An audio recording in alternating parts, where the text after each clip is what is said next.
Hello, OT friends, and welcome to the Uncommon OT series. My name is Patricia Modis. I'm the Transitions OT, and I'm your host. So today we have a very special guest. I'm very honored to present to you Carlyn Neek. Carlyn is an occupational therapist in Calgary, Alberta, Canada, and she is the owner of Balance Works OT. She is passionate about empowering other OTs to rise and live fully in all they do through her Activate Vitality online group coaching program for OTs. Carlyn loves to travel with her husband and two teen sons, muck about in the garden or at the pottery wheel, and is most at peace in the mountains. So without further ado, I'd like to present to you Carlyn Neek. Hi, Carlyn. Welcome to the show. Thanks, Patricia. I really appreciate you having me on. Thank you for taking the time to talk to us a little bit about the work that you do. I think it's something that is super needed in our profession. We need someone to energize us as therapists, as professionals, and encourage us to really bloom and lean into our strengths. And from everything that I've seen and read about you, this is just what you do. So I'm really looking forward to having you kind of delve into that a little bit more. But before we do, I'd love to, hear a little bit more about your background. Tell us about you.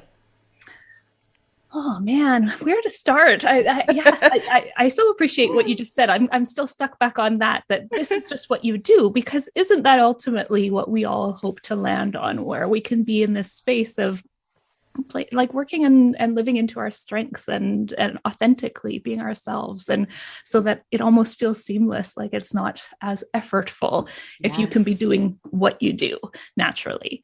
Not that all of this is effortless. But yeah, I so appreciate that. Are you wanting to know professionally about me, personally about me first? Where should I start? Anything you want to share? Maybe start personally and segue Okay. into professionally. That sounds good. That sounds really good. You know what? It's interesting at being an OT and having like looking at my own different hobbies and preferences, preferred occupations, right? And you mentioned in the intro there, right? I love pottery. I love being in the garden. I love being in the mountains and creating things. And when I think about all of those, you know, because as an OT we deconstruct our occupations. I'm Mm-hmm. my primary OT job has always been in mental health, right? And so all of these things have an uncertain path and outcome, right? It's not A to Z sort of A to Z sort of process. It's like, well, you know, we try a little bit of this and we see what happens, and then we wait and we try and we learn and we're creative, and you know, like with gardening, right? It's all Mm-hmm. of the different elements and the seasons and the moisture levels those years, and pottery too. Like sometimes things just flop, or it's going to blow up Mm-hmm. in the kiln, and you put all this effort to get it to that point. And mental health too is it's rather ambiguous. So I think about being comfortable in the muck really, and sitting with people in the muck, because I think a lot of the OTs that I support, um, you know, hardworking, deep feelers, deep thinkers, they want to do it right. Mm-hmm. And that can really get in their ways and leave them stuck. And so I think about me being okay in the muck is sort of an interesting thing about me that has Yes. taken me here. Yeah. I just blended it all together. Well, I love it because, again, this is all about blending all of Mhm. your skills and your strengths, right? So I look at your ability to wallow in the muck and Mhm.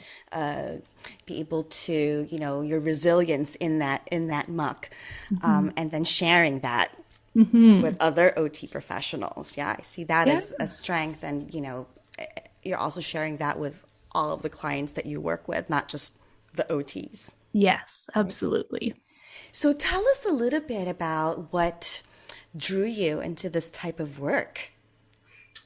Um, so coaching OTs came from me working in mental health with adults through the years, which interestingly wasn't actually my intended direction. I was going to go into peds, and I knew I wanted to work with kids before I knew I wanted to be an OT, and went through school, trying to get as many peds placements as possible. And then my first job was in Ottawa, which is our capital city, and it's very bilingual there, French and English.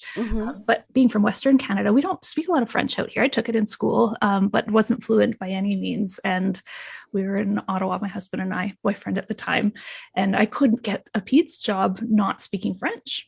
I couldn't get a job at the children's hospital or anything like that. So a recruiter helped me get my first job, doing sort of return to work focused stuff, lots of chronic pain, depression, anxiety, people off work for all of those things. And I was working on a team. It was a physio clinic, actually. And if the physios couldn't fix them, they'd send them to me because there might be something else I needed to do. And it was interesting because I was like, oh, that's definitely not the area I wanted to work in. And it turns out that most of my career has been doing return to work focused mental health work. So I've kind of landed in more depression, anxiety, ADHD, some PTSD, and supporting people who are off work with those conditions, often more than a year, adults, and helping them get back to doing the stuff that's meaningful. And that in turn helps them be less symptomatic, more able to cope, more functional, and then able to return to work.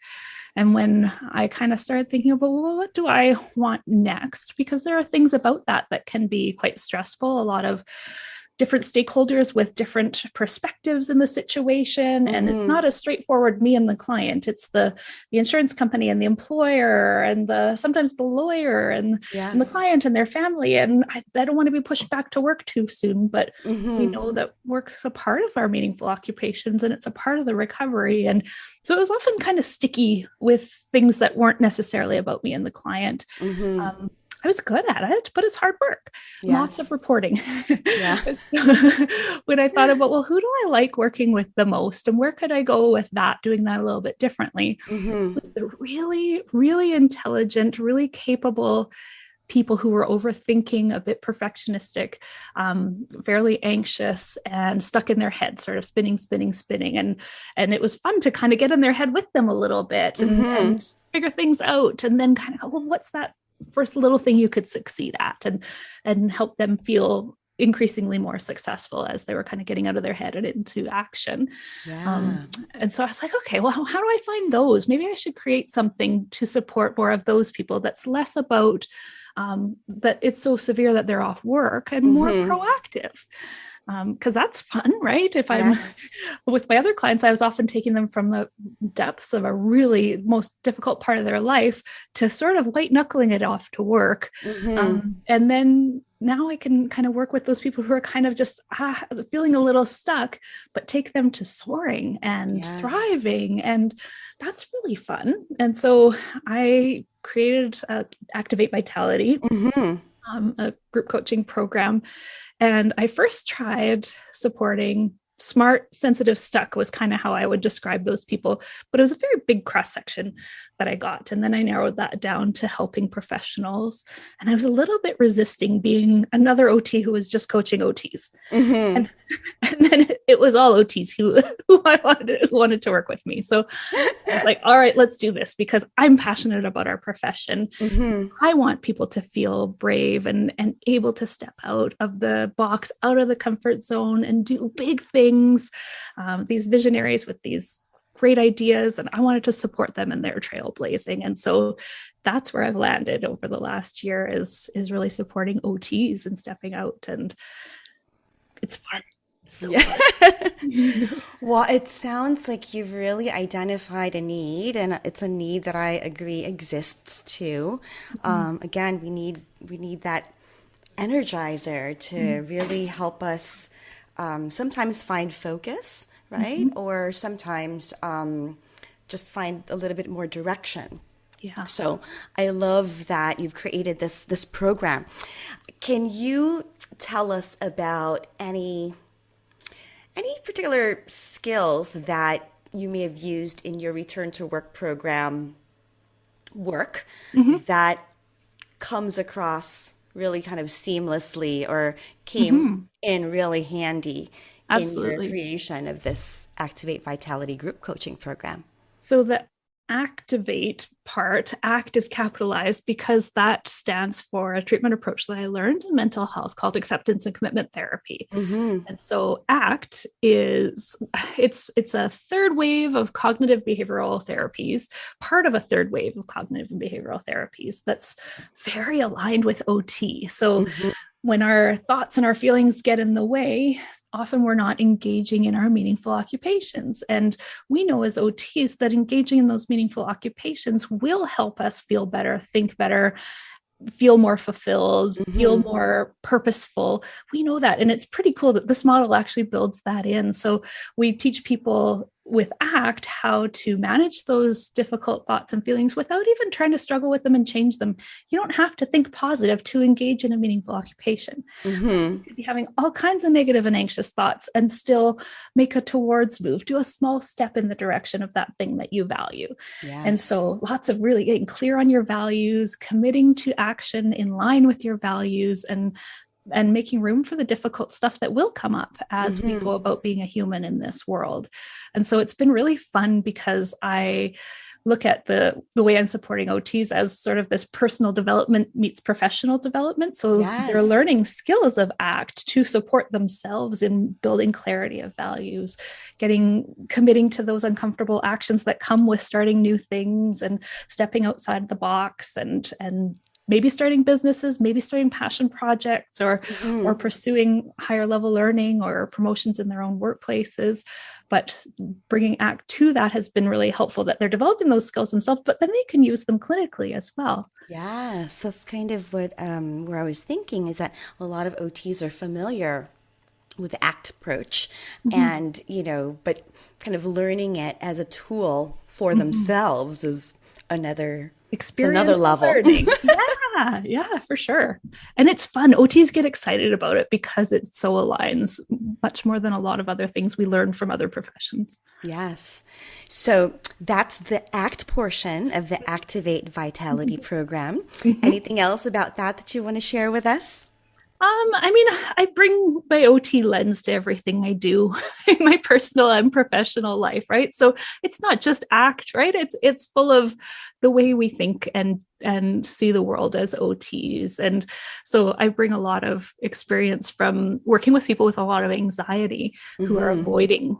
Experiential avoidance is a big thing with anxiety. If we avoid the thing that makes us feel yucky, then we will cease to feel yucky, but Yeah. then your world gets smaller and smaller. And so I see that in a lot of OTs who, oh, wow, I'd really love to do that thing over there. And I really admire what that person is doing, but I can't do that. No, that's Mm-hmm. scary. Like, what if I fail? What if I'm not good Mm-hmm. enough? I don't know as much as that person. There's somebody out there who knows more than me. Yeah. And so bringing sort of that experience of working with people with anxiety to this that people don't necessarily identify as anxiety. It is the human experience. When you stretch Mm-hmm. your comfort zone, your nervous system tells you you're unsafe. Yes. And so helping manage that and helping OTs see how to support themselves in making room. If this is an important thing, how am I going to make room for that discomfort in order to pursue that Mm-hmm. really important thing?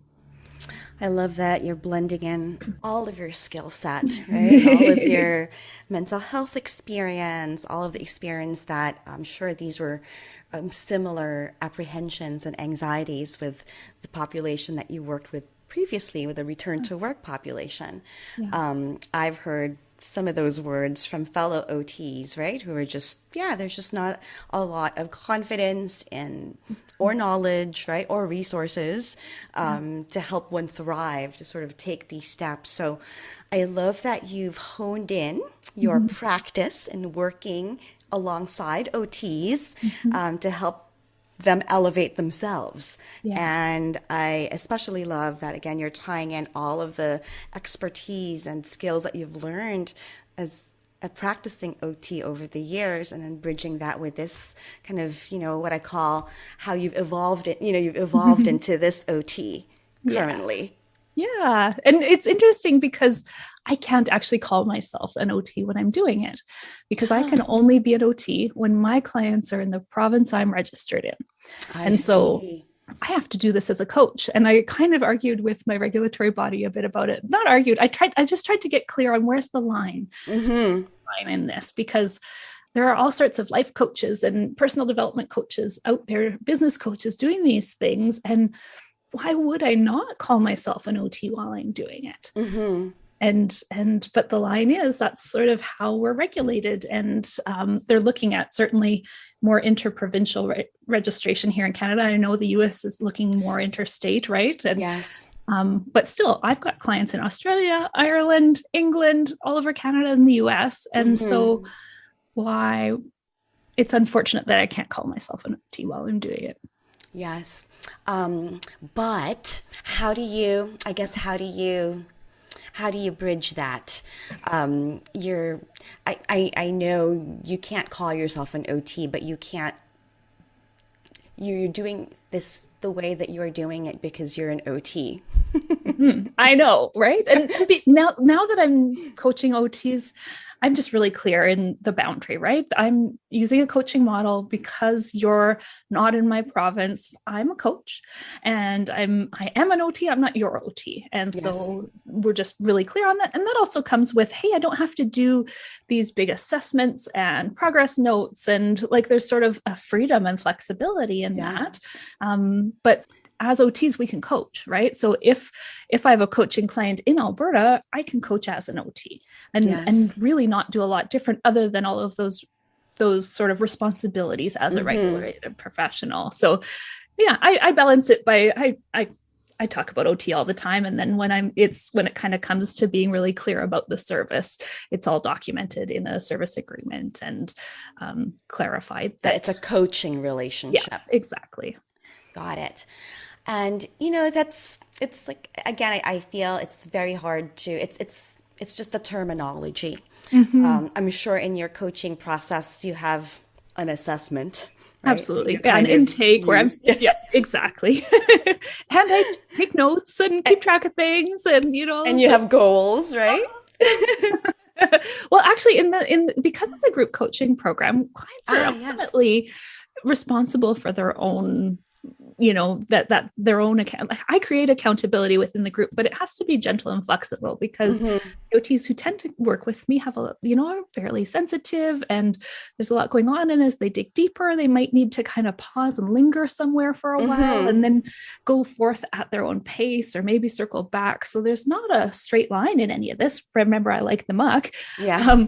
And so it's interesting because like I identify early on whether they're a fit based on where they want to head, but ultimately they're on a journey of self-discovery and wherever that takes them, right? Wherever that takes them. And I'm there to support them wherever that is. If we're doing a bit of business coaching one day, we're doing a bit of business coaching one day. I have a business coaching module in there, but that's not the main point. Yes. The main point is getting unstuck so that they can do what it is they want and find that fulfillment and clarify and build skills. So yeah, it's pretty neat. Like I think the most beautiful part too is that the group coaching calls, I actually initially thought people wouldn't like that because my experience in mental health is that when you tell somebody, let's do this in a group, they say, no, I don't want to share all my stuff with a bunch of people. And this needs to be about me and you, and we'll figure this out. And so I hesitated, but it's actually the best part because you get, 8 OTs having a conversation and noticing things about each other, noticing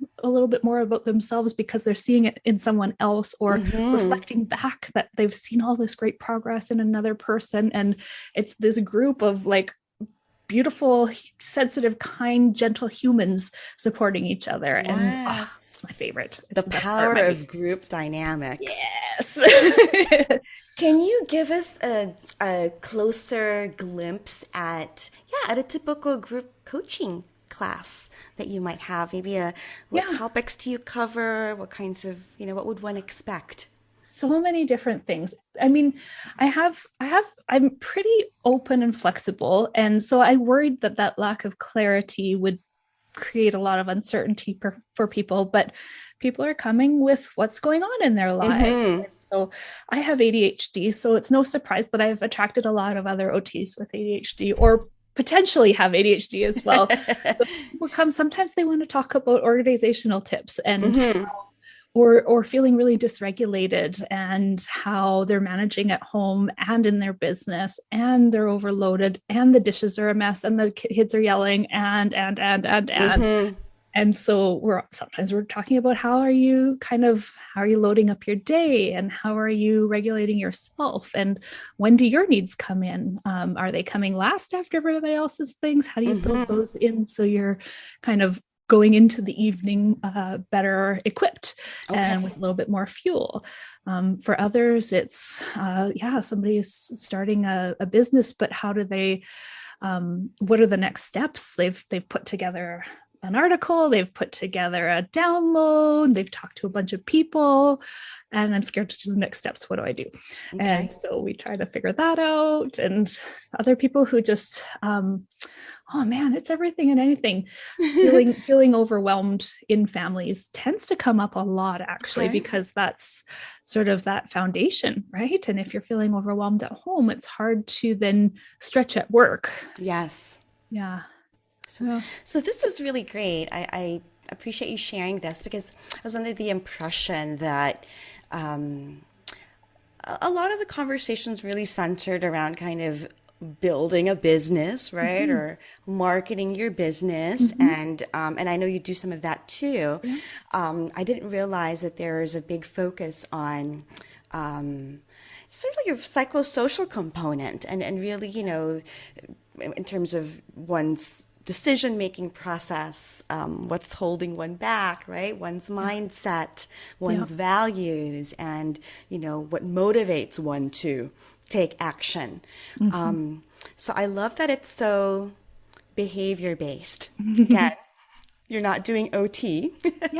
We're it's holistic, right? We're looking at the whole person, and the whole person needs to show up. If it is a business that they're trying to build, if they just needed business coaching, they would have gone to somebody else. There's internal stuff going on that's getting in the way of executing that business plan or elevating that business plan. And so what is that, and how is that showing up in all areas of your life? And we know that when we when we work on something in one area, well, it spills over into that thing, and how it shows up in our other roles and environments. So again, makes you an OT the perfect person to be, again, energizing these OTs. Right? It's so fun, and it energizes me. I learn from them, and I just love how circular that is. It's so exciting for me to connect with more OTs. And that's why I wanted to come here, like the chance to connect with more OTs and empower more OTs, whether it's from listening to a podcast or a YouTube video or whatever. Like I want to help people at whatever kind of level they are able to take that information and run with it. Yes, you and I are both on the same train in terms of really kind of pushing our profession, helping us kind of go into uncharted, scarier territory. We have the skill sets, we have the potential. It's just a matter of trying it, seeing if it's something that works for you, right? And taking the steps. So wonderful. So your program, do you want to share some details about it? How long is it for? What do OTs get when they participate in it? Maybe what is the investment for the course? So at this point, it's evolved a little bit over the year and a half that I've been building it, but there are 8 modules online that teach the skills, give them that process of that self-exploration, building mindful awareness. They get a planner, one of my Activate Vitality planners, which is available on Amazon, even if you're not in the program. But there's that planner as a vehicle for implementing change and awareness building. So how are my day-to-day occupations impacting me? What are my values? How are my values emerging in how I get excited or depleted in my day? How do I build that in to set myself up for success and energy and purpose next week and feel satisfied and things like that? So there's the modules that has a lot of that meat of the ACT stuff and the process, and that's all then echoed in the planner, and that helps with the behavior change.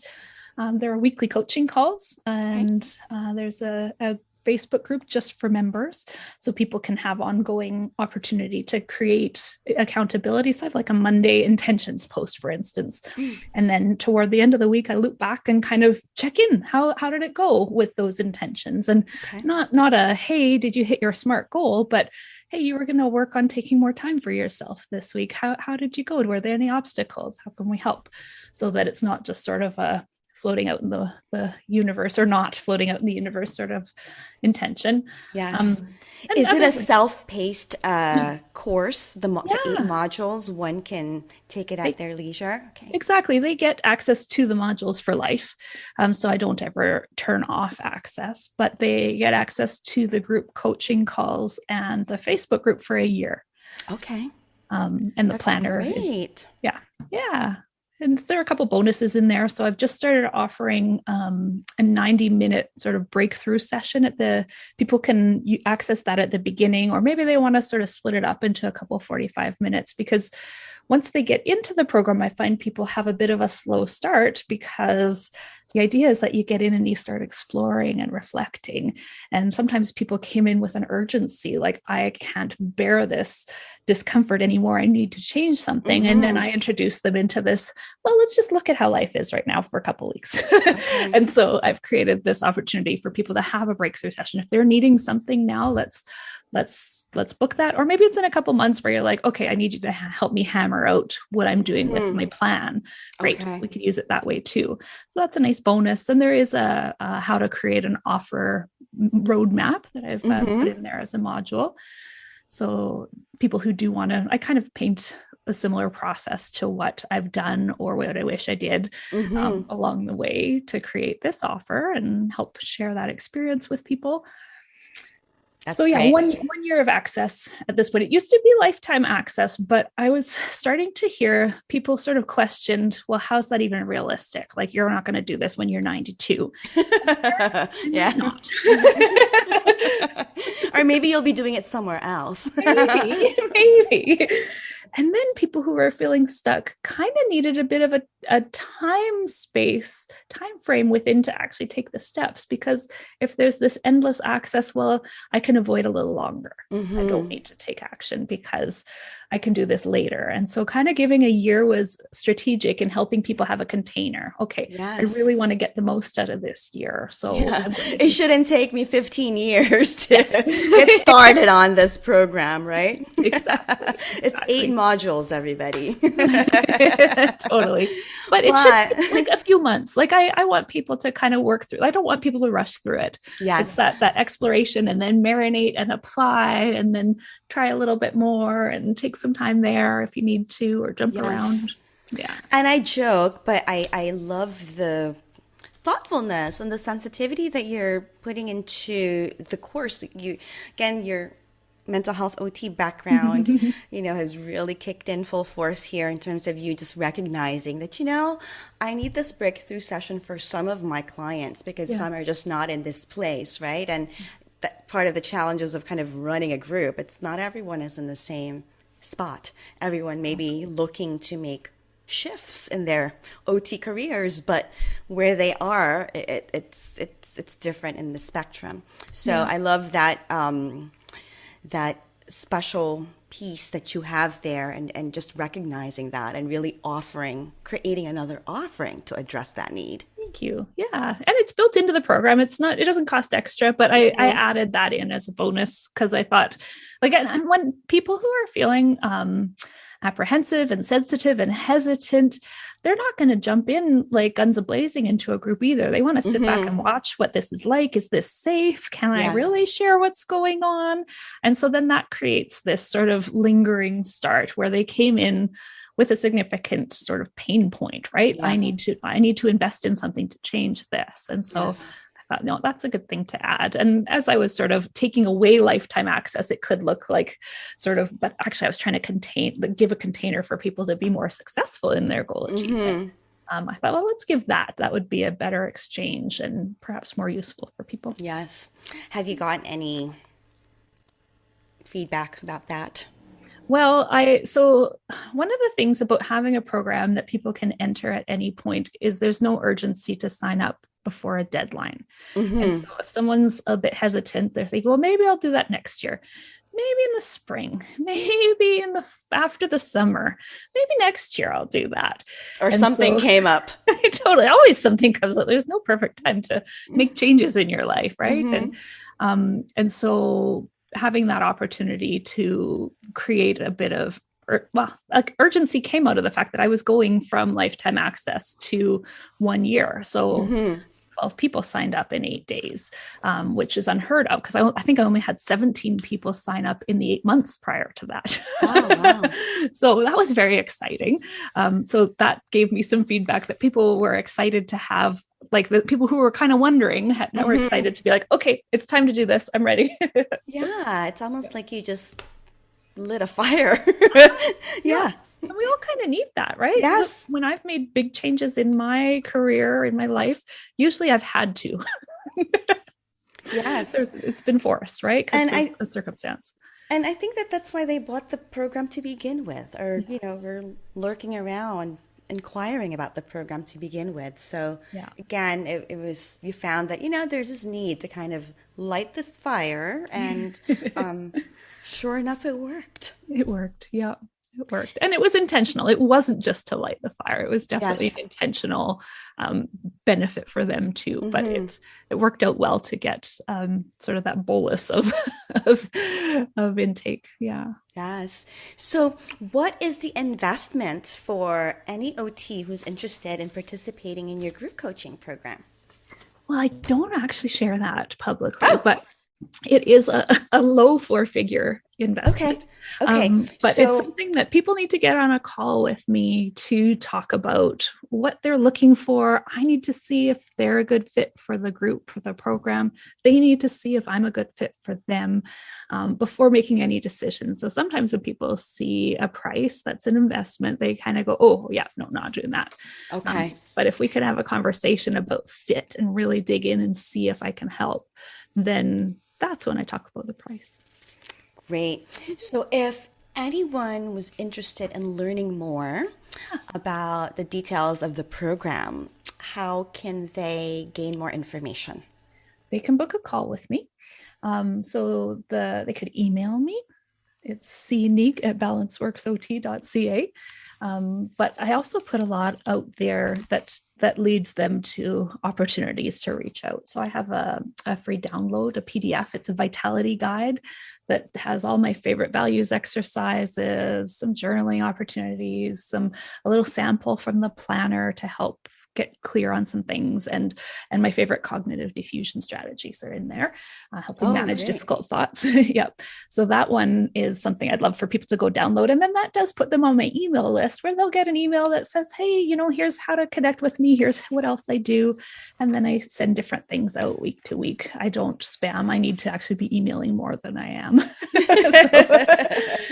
So I think we're going to put a link with the The notes. show notes. Yeah. Yes, we'll add those and make sure that people have access to that.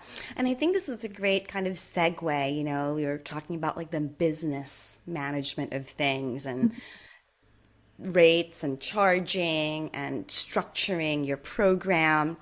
Do you have any advice for our listeners on just maybe this is too general, but just managing their business? Any tips on, you kind of have, you have this offering, Mm-hmm. and it is your own private practice, right? And I know we're also talking about just your skill set as an OT and Yeah. how you are actually practicing that. So anything from any of those You know what? I areas? think my biggest tip for people would be to make sure they're in community, somehow being connected to others. Because when we're in private practice, when we're in our own business, we can often be the only OT on a team or working with a person, or the only professional, like we're in a bit of a silo, and it can feel lonely, Mm-hmm. and we can be full of self-doubt. And so having others who are doing what you're doing, or others who are doing what you aspire to do, I feel like is really, really important, because we have this negativity bias, right? We think we're we're messing things up and we're terrible and everybody else is doing a better job, and we need other people to help us keep that into perspective. Yes. Because it's hard. It's really hard. And I know, working in mental health, often I was working with someone who had a psychologist, and there was a lot of overlap in what we were doing, but mine was with a different intention. Mine was with this intention of engaging in meaningful occupations, and then if we were doing some stuff around managing the thoughts and feelings, it was with the intention of managing the barrier so they could proceed with the activity. But some psychologists would kind of feel like I was stepping on their toes. Was I out of scope and that sort of thing? And no, actually I wasn't. But if I didn't have another OT to kind of chat about that with, and lick my wounds and feel a little bit bruised and get back out there, I might have pulled back for too long if I didn't have peers to support me, even if I'm not working directly with them. I couldn't agree more with building that community, finding that support, right? The support squad. Wonderful if they're fellow OTs, but if not, finding definitely a mentor somewhere. Definitely agree with that. Can you share with us a little bit about some recent lows or challenges or recent successes or wins that you've had in your current role? Yeah. I think there's like a low that led into a win. So I love those. Yes. Again, circumstance that led me to doing good things. But I had been doing return to work focused work in my private practice for years and years and years. And I had a lot of eggs in one basket. I had one main referral source that was really nice to work with. And I really enjoyed the rehab consultants who were making the referrals to me. I never had to market my services. It was quite lovely. And I was, in fact, turning away a lot of work. I tried different ways of managing the workload because I would end up working too much. But I always knew that, you don't want to have too many referrals coming from one place, because if something changes there goes your business, right? Yes. And I kept thinking, I'd do a little bit of work for get referrals from other places, but I really liked the flow with these people. And then something happened just like the day, the Thursday before the kids didn't go back to school on Monday in March of 2020. And I heard that I wasn't going to be getting any more referrals from that insurance company for the rest of 2020. And I went, oh no, and I had actually wanted to build the Activate Vitality program for probably 2 years before that, but I was always too busy. It was hard to kind of carve out time from a sure thing to create a maybe thing that was maybe going to work out. And that didn't make sense financially and all the rest. So I just hadn't done it. And then go into the weekend and the world falls apart. And the, kind of crisis mode. And my husband got laid off a month later for 5 months. And I just jumped in with, we were all more connected online. The world needed what I had to offer more than ever. And the time was right to connect with people and just give, share information, share resources, connect with people, network, and try out this whole building a social media audience and doing Facebook Lives. I was terrible at them. And creating an email list. I didn't have an email list before then. And so I put out a PDF that I happened to put it in the right Facebook group, and I had 450 people on my email list within a week. Oh, wow. So it's wow, that was kind of cool. And so I'm very grateful that, and by the way, things did come around with that referral source. Things changed, but I was already quite busy with this too. And so I've been trying to keep all of that in balance. And but I'm so grateful that push happened at that time, because I did make room and time to build this, which is something that doesn't have a glass ceiling of, I'm not limited by my hours. I can, if I'm coaching 5 people or 55 people or 75 people or 105 people, I can still take more people without having to put in a lot more time. Yes. And so that's pretty neat. Because I'd really like to spend more time doing pottery and in the mountains than writing reports. I love that trajectory. I love the way that things panned out for you. And again, your circumstances were the way that they were.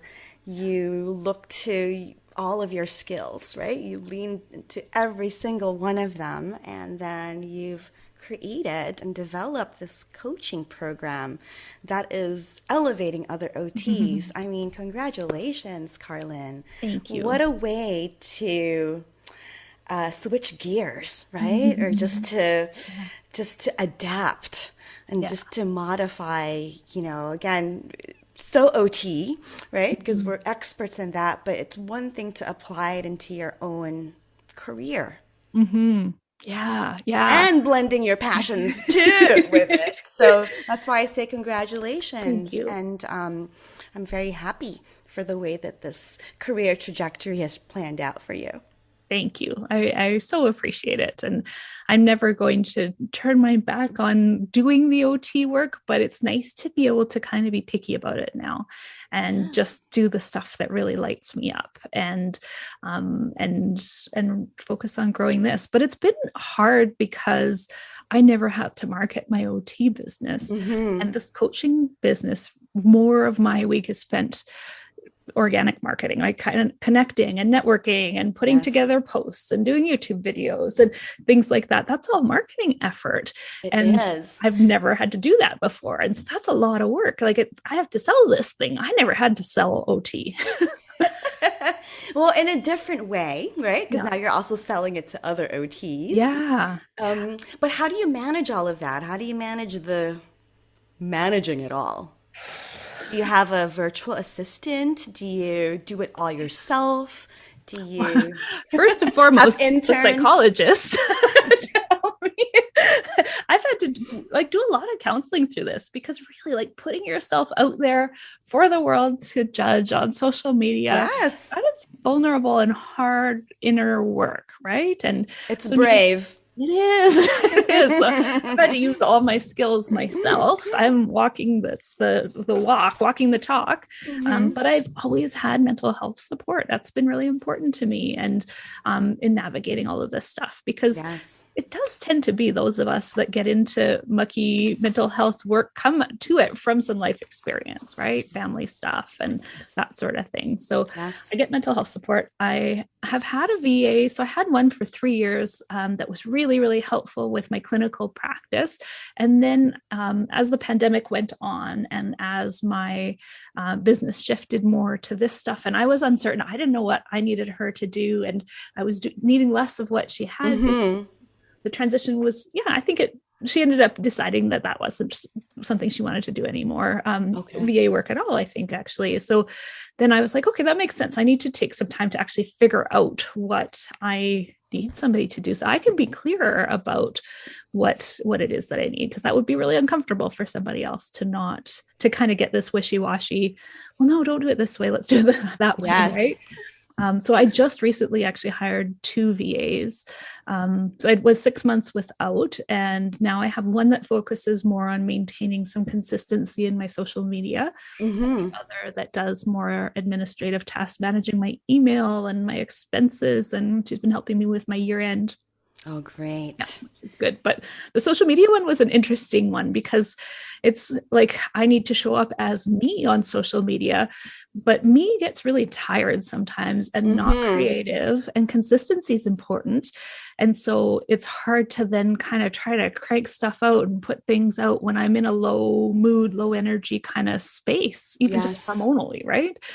And then to also do the coaching and other things at the same time. And exactly. So what I do with her now, which is really cool, is I write about a bunch of copy on Monday about, we have a theme for the week and we have a schedule. So she'll create a few posts for me and schedule them in. And then I can just show up and be me in all the places. So I approve, make sure, but she's taking my words and putting them into some posts and making some nice graphics that fit and turning it into like a story. And then I could go do a reel like this, or she'll make a little kind of animate something. And it's like, that stuff's really time consuming and not my area of expertise. Yes, same here. I may have to just pick your brain a little bit more about that after this call. Because streamlining this stuff is like, it's effortful to make decisions all day long, right? So if I can reduce the decision making by having a bit of a routine and a schedule, and then it's clearer for someone else to support as well. Yes, absolutely. And I think also delegating it gives us practice on in terms of communicating what it is that we're really trying to communicate, right? What is the message that we're trying to deliver? So I think even in communicating that to someone else, that's already serving you some good. It's almost like you're running your information by someone else, and sometimes we get stuck in our OT heads. We do. We definitely do. So, are there any common myths or misconceptions that you'd like to demystify today in relation to the type of OT work that you're doing? I know you touched upon a little bit about the coaching and stuff, but yes, go ahead. I feel like and I think this more stems from my being clear myself, right? So when I talk about what I do, the concrete outcome, the outcome isn't concrete. Like ultimately, I want to support OTs who are feeling stuck and they've got these visions and things they want to do. I want to support them in doing that. Well, what is that? That varies from person to person. And what's in the way? Themselves. And what does that look like? So it's this kind of vague, anytime you're marketing a program or something, you need to be really specific about what you're offering. And I'm specific in that it's OTs with great ideas who are stuck. But is it business coaching that they need? Is it and so it's technically not. I provide lots of business support. I've learned to run and learned a lot about business over the years. And so I do provide that support. But if that's what they only need, they need to go to somebody else who knows all the ins and outs of all the business stuff, right? And so some people characterize me as a mindset coach, where I'm like, okay, yeah, like I resisted it at first because because it's something that in the coaching world I see used in a very simplistic, dismissive way. Oh, that's a mindset issue. You need to fix your mindset. Yes. And it's like, wow, mindset is like your life experiences, your traumas, your mental health, your attention, your focus, your confidence, your like so many things, internal stuff. I hear imposter syndrome all the time. Yes. And I even use it sometimes. And then like, it's kind of that thing where I hesitate to use extreme language because like, it's not a syndrome, right? It's self-doubt, it's fear of failure. Yes. But people really identify with imposter syndrome, and marketing, you have to use their words, not your words. Yes. And so I've been working on going, okay, well, it's not a terrible thing to be considered an expert in mindset in the OT world. Like, great, that like I should own that. But I've been hesitant because sometimes it's viewed as a quick fix. Like you just need to flip a switch and change your mindset. And nope. I got no switches. Yes. Yeah. But it does sound like you cover a lot of topics and touch upon a lot of areas that might help one shift their mindset. Absolutely. In your service. Absolutely. For sure. And I like to use the word mindset like a little bit more specifically, right? Like we want to be flexible. We want to have a growth mindset that builds entrepreneurial flexibility, right? So I've been kind of playing with mind flex or things like that, because I think that the more flexibility, and that's what ACT is actually all about, creating psychological flexibility, and then we're more resilient and adaptable when stuff goes wrong. We can pivot and not be completely derailed by things. And so in entrepreneurship, that's really that flexibility is really required. We need to keep adapting. And so a lot of my clients are starting businesses or scaling businesses. So there's that entrepreneurial aspect. But you see where I'm talking around in circles, it's vague. And that is hard because I can't reduce it down to, yes, I'm a mindset coach. Yes, and everyone is in a different place, but I hear a similarity in the clients that you serve. I hear a similar need to the approach that you're offering, right? And I think that's, to me is very clear. So hopefully our listeners out there who are listening and who, really resonate with your approach, because I think that's also with coaches, right? There are tons of coaches out there, but you have to find the one that you really connect with, the one whose voice you can tolerate, right? Sorry to say that, but absolutely. But because there's a relationship being built with this person. Yeah. So I hope that our listeners out there have really gotten a taste of your style, of your approach, and I have no doubt that they'll be in touch, because I personally love the thoughtfulness and, again, the sensitivity and the very holistic lens that you're applying into your coaching Oh, thank you. groups. I've got goosebumps. That's a real compliment. I really appreciate those words. Oh, well, that's true. So if our listeners want to follow you, ask any questions. I'm all over the internet. So I have a Facebook profile. So I'm Carlyn OT Coach. And now I'm using my business profile as my full name, Carlyn Neek. So you can find me on Facebook as either of those things. I have a YouTube channel. It's Carlyn Neek as well. And I have Instagram. That's Balanceworks OT. I'm on LinkedIn. I'm on TikTok. I'm all over the place, but I'm most active on Facebook and YouTube. I've got about 24 videos up at this point. I think by the time this is out, it'll be more, but I've paused a little bit because it's a lot of work to put out a video every week. So focusing on resting and coasting a little bit after I got a bunch of new clients this last month. And yeah. Well, congratulations on your venture. We are going to list all of your where to find you spots all over social media, and also all of the resources that you mentioned, right? You have this vitality guide that I think, I can't wait to get that myself, to download that myself.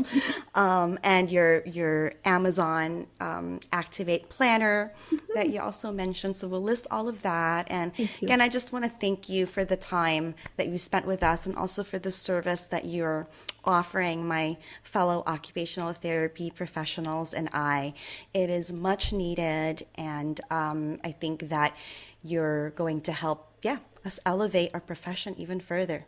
So thank you for your service. Thank you. And thank you for helping OTs find all these different ways to work. And really, that sense of possibility is so expansive. So many OTs don't know all of the possibility, and the work you're doing to create that awareness is huge. So thank you. Thank you so much for that too.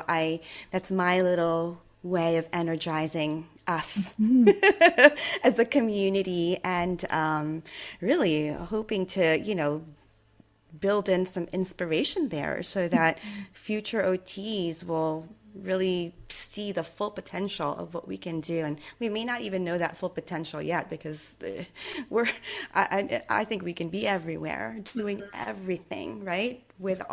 From our OT lens and from our OT perspective, we could do a lot of good out there. So go OTs! Yeah. Thank you, Carlyn. Thank you.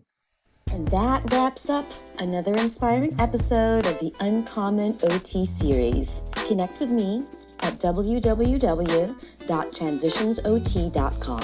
And don't forget to sign up to be part of the Transitions OT community. By doing so, you'll receive my latest compiled list of uncommon OT practice settings, the latest news on mentoring offerings, uncommon OT live events, non-traditional OT resources, and more.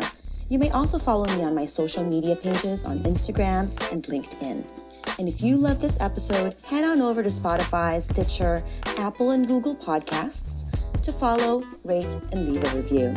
I also ask you to consider pledging your support to my Passion Podcast project by being a patron on Patreon. It is very much appreciated. Sending big OT love. Thank you so much for listening. Until next time.